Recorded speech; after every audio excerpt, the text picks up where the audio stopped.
this? Testing 1 2, testing 1 2, 1 2 3 4 5 A B C. All good. 1 2 3, 1 2 3. Test test test test test. Good. Yeah, if you don't mind.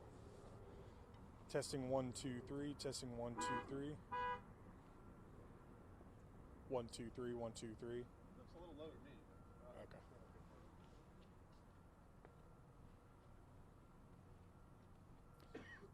Testing, testing, testing. 1 2 3, 1 2 3. Check, check, check, check, check. Hello, hello, hello. Testing 1 2 3, 1 2 3. Check, check, check. Testing, testing.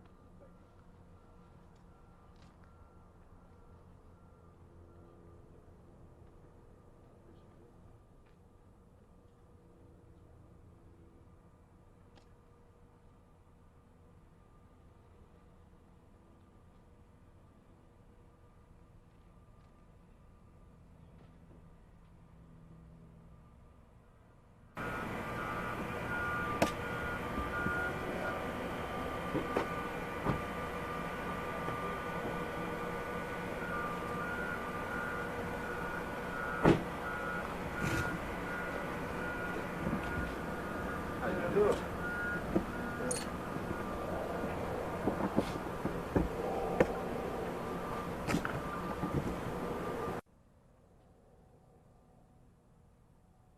Everybody going live.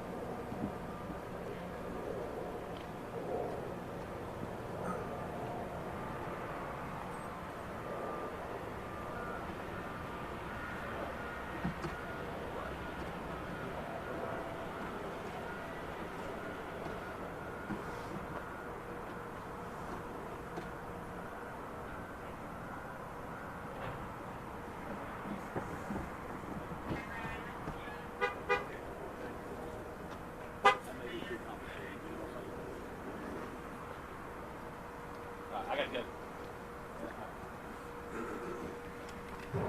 Hello.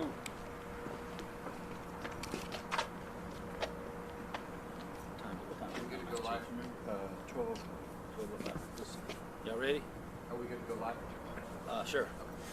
I apologize. Could you step up a little bit closer? Me? Yes, sir. There you go. That's perfect. Thank you, sir.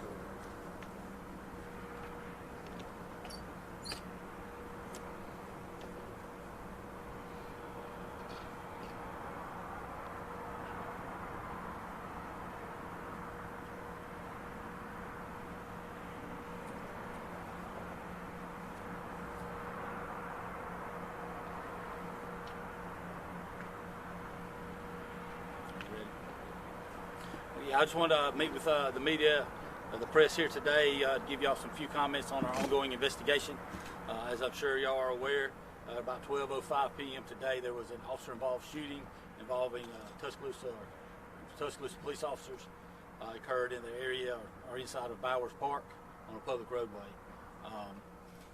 The officers were conducting a narcotics investigation on some subjects. They ended up initiating a traffic stop for a traffic violation, and then during their investigation there was an altercation between officers and one of the suspects. Shots were fired, and one individual at this time is deceased.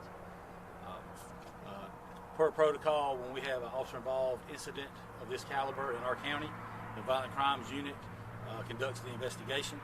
All members of the agency that are involved in it will not be affiliated with this investigation.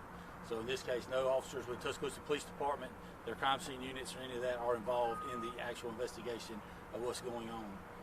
So Sheriff's Office, University of Alabama Police, Norfolk Police, and associated personnel are conducting this investigation at this time. It's still ongoing right now.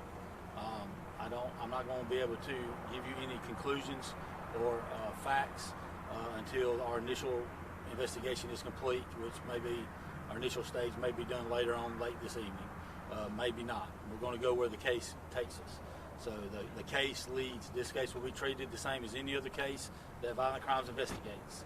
So the reason I'm not making too many statements now is because I don't know the answers to them. We're going to interview the witnesses, and there are witnesses. We will be using technology and we will be speaking with officers and collecting all of that together, and probably with some consultation with the district attorney's office, which is what we do on most cases of this caliber, before we make any type of recommendation or statement as to what we believe may have occurred. So, yeah, I'm not going to identify the deceased at this time. We have notified the family, but it just here recently. I want to give them some time to grieve and get their affairs in order as well. We're not identifying the officers at this time pursuant to the investigation. The same as any other investigation until we determine if or what has occurred. We're not going to identify anybody because there may be other people we need to speak with and other facts that we need to find out. So. Are you able to say whether the officer is going to leave for protocol? That would be something I believe has been already addressed, but that would be something for the Tuscaloosa Police Department administration here to address. Yeah, the officers have been placed on administrative leave. That's our standard protocol. That's not unusual or anything like that. So we're following the same protocol we always do. Okay. Can you confirm if it's a black male that's deceased? It is a black male that's deceased, yes. Were shots fired from the two suspects? I'm not going in any specifics right now until I am absolutely sure that they are correct. And as I said, this just occurred. I know in the modern era of cell phones, things move quickly, but we have to do this in order. And so, of course, just to give you an example, when we get on scene, people are telling us things.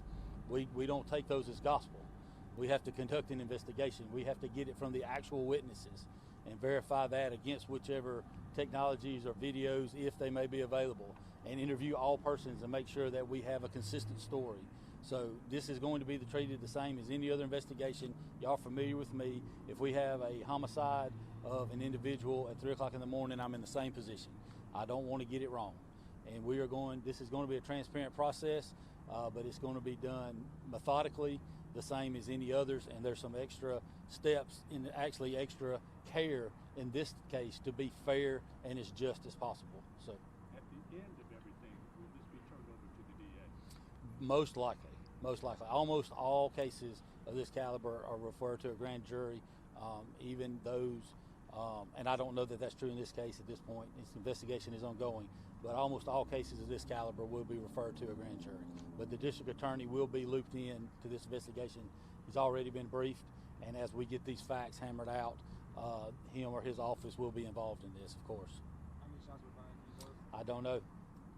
Were the individuals known to law enforcement? The deceased was known to law enforcement. I do know that for a fact. Is the deceased the driver or the passenger in that vehicle? I don't have those with me. Chief, do you have any statement from TPD at this time? Just be patient. VCU without TPD personnel is going to do the investigation. Based on the facts I had, I'm confident our officers acted in the way they need to act to make sure they went home safely. So we're going to be there for our officers as well, and make sure they get any mental health treatment that they need after going through a traumatic event. It's traumatic for everybody involved. Nobody ever wants to see this at all. But everybody's got to do their job and do what they need to do. All that's going to be part of the investigation. Like I said, I will release more information once all this is confirmed, and and we're confident that it's true, and also that it's not going to harm the investigation. Again, fairness and justice is what's important here, and we want the community to have faith in our local government and police departments here. So I can't jump to any conclusions here. I'm not going to, same as we would do on any other investigation. So we're treating this. Our officers arrived on scene after the fact. Our crime scene unit from the county that's stationed in our new building here arrived with all their equipment after the fact. Okay, we collected our witnesses. We're still out on scene at this time processing. We have not even finished and guiding our initial report from our crime scene units yet. We have officers canvassing for video. We have different technology that may or may not have been available to the officers that has to be processed and turned over to us. We've got radio traffic to look at. We've got a lot to go through, and I can't make a mistake and tell y'all something that's not true. Does that make sense? I can't make it go away, and I'm not going to tell you something until I am confident it is the truth. Captain, you and I did a story about a week and a half ago about your new portable DNA machine. Yes, sir. Would that apparatus be used to this case? I don't think it would, in this case, no. All subjects that were present are accounted for. We don't have anyone that we're missing or having to identify through any type of DNA in this case. So. Chief, can you tell us how many officers are on leave? We'll have 2 officers on leave currently.